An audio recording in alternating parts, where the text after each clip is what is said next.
The receptionist had barely finished looking at the single dad's worn jacket when the CEO pointed toward the lobby and ordered security to remove him.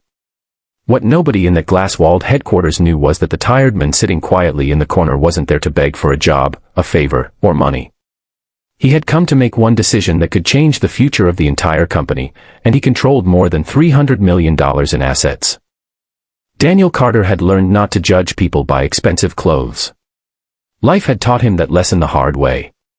At 38, he was raising his 8-year-old daughter, Lily, alone after losing his wife to an illness 3 years earlier.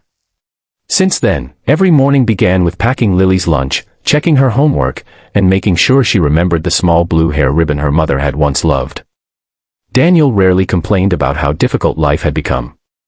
He simply worked, saved, and kept moving forward for his daughter.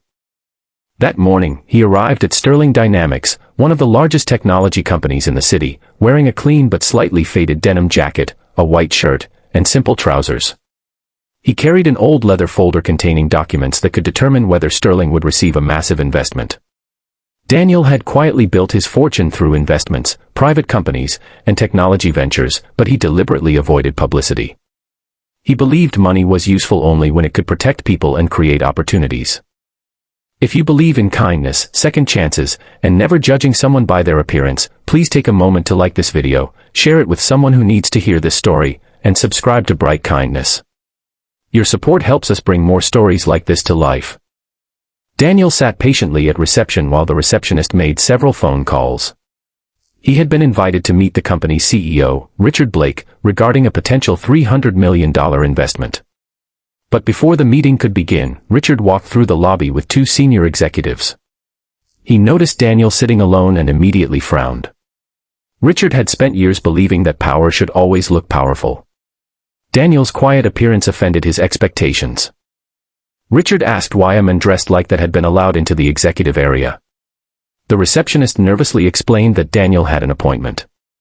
Instead of checking the appointment details, Richard laughed and mocked the situation in front of his executives. He suggested that Daniel had probably mistaken the building for somewhere that offered charity assistance. Daniel lowered his eyes, but not because he was ashamed. He was thinking about Lily. That morning she had hugged him tightly and told him she was proud because he always treated people kindly, even when they were unkind to him. Daniel remembered those words and decided not to respond with anger. Richard continued humiliating him, asking whether he had come to apply for an entry-level position. One executive laughed. Another looked uncomfortable but remained silent. Finally, Richard told security to escort Daniel out.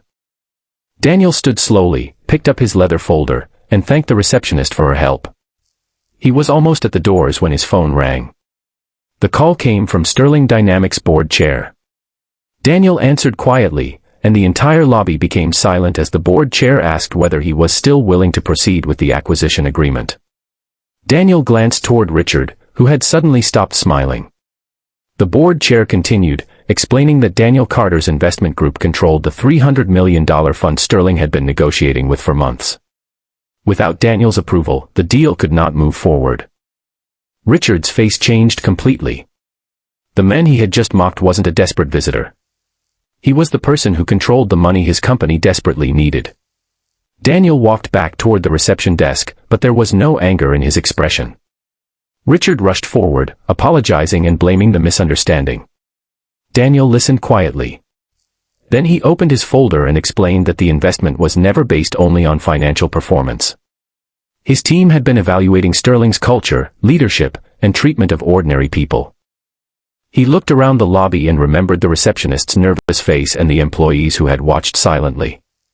Daniel told Richard that a company could have brilliant technology and billions in revenue, but if its leaders humiliated people simply because they looked poor, it was already losing something more valuable than money. Richard stood speechless. Daniel could have destroyed the deal. Instead, he offered one condition: Sterling would establish an employee hardship fund, strengthen its workplace dignity policies, and create scholarships for children of struggling employees. Weeks later, the investment was approved, but Daniel requested that his name never appear on the building. He continued living modestly, continued raising Lily, and continued teaching her the lesson her mother had left behind: kindness was not something you showed only when people could reward you. Months later, Daniel returned to Sterling. This time, the receptionist recognized him immediately. She stood and welcomed him with a warm smile. Daniel smiled back and thanked her for treating him kindly when nobody else had. If this story touched your heart, please like the video, share it with someone who believes appearances never define a person, and subscribe to Bright Kindness for more inspiring stories. Before the story ends, comment, "Kindness sees beyond appearances," if you believe everyone deserves respect, no matter what they wear or how much money they have. Because sometimes, the person sitting quietly in the corner isn't the least important person in the room. Sometimes, they are simply the one who has learned that true wealth is never measured by what you can buy, it is measured by how you choose to treat people who have nothing to offer you in return.